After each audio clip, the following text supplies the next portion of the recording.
6 डिसेंबर 56 साली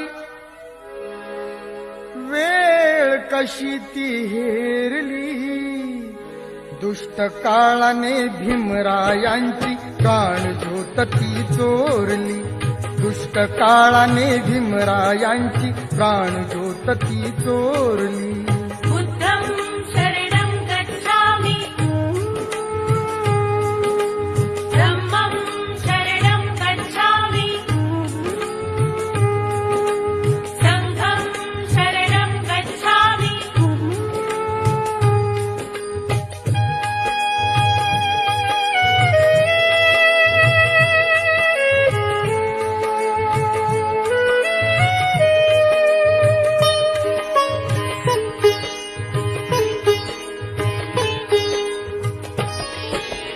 तपून बसला होता काळ कसा महापुरुषावरती, देशोदेशी वार्ता पसरता हादरून गेली ही धरती.